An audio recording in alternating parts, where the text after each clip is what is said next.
Berikut adalah kisah Nabi Sulaiman AS, salah satu nabi paling luar biasa yang diberi kekuasaan sangat besar oleh Allah, raja, nabi, dan penguasa alam manusia dan jin. Siapa Nabi Sulaiman?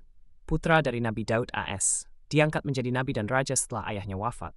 Diberi mukjizat luar biasa, termasuk bisa berbicara dengan hewan, jin, dan angin. Terkenal karena kebijaksanaan, keadilan, dan kekuasaannya. Dan Sulaiman adalah pewaris Daud. Dia berkata, "Wahai manusia, kami telah diajarkan bahasa burung, dan kami diberi segala sesuatu. Sungguh, ini benar-benar karunia yang nyata." Mukjizat Nabi Sulaiman 1. Berbicara dengan binatang, Nabi Sulaiman bisa memahami bahasa burung, semut, dan hewan lainnya. 2. Mengendalikan angin. Angin bisa membawanya dan pasukannya ke tempat jauh dalam waktu singkat.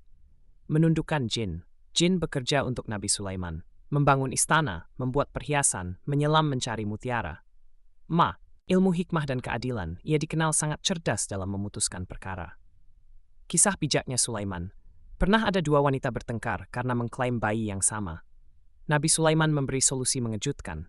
Ia berkata, "Kalau begitu kita bagi saja anak itu jadi dua." Wanita pertama setuju, tapi wanita kedua berteriak, "Jangan, berikan saja pada dia." Nabi Sulaiman tahu bahwa yang benar-benar ibu si bayi adalah wanita kedua. Kisah Nabi Sulaiman dan semut. Suatu hari Nabi Sulaiman dan pasukannya melewati lembah semut.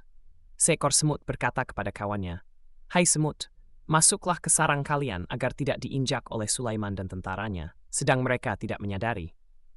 Nabi Sulaiman tersenyum mendengar ucapan semut itu, dan ia bersyukur kepada Allah atas nikmat besar yang diberikan kepadanya. An-Naml 11. Kisah Nabi Sulaiman dan burung Hud. Burung Hudhud absen dari pasukan. Saat kembali, ia berkata telah melihat sebuah kerajaan di negeri Sabah yang dipimpin oleh seorang ratu bernama Balkis yang menyembah matahari. Nabi Sulaiman mengirim surat dakwah kepada Ratu Balkis agar menyembah Allah. Ratu itu akhirnya beriman dan tunduk kepada Allah setelah menyaksikan mukjizat Sulaiman dan kebesaran istananya. Istana kaca yang menakjubkan. Untuk menyambut Ratu Balkis, Sulaiman memerintahkan jin membuat istana lantai kaca bening seperti air. Ketika Ratu Balkis datang, ia mengira itu air dan mengangkat bajunya. Ia terkejut dan akhirnya mengakui kebesaran Allah, lalu masuk Islam. Dia Balkis berkata, "Ya Tuhanku, sesungguhnya aku telah menganiaya diriku, dan aku berserah diri bersama Sulaiman kepada Allah, Tuhan seluruh alam." Wafat Nabi Sulaiman. Nabi Sulaiman wafat dalam keadaan berdiri, bersandar pada tongkatnya.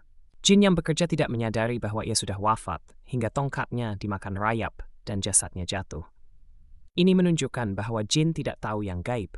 Tatkala kami telah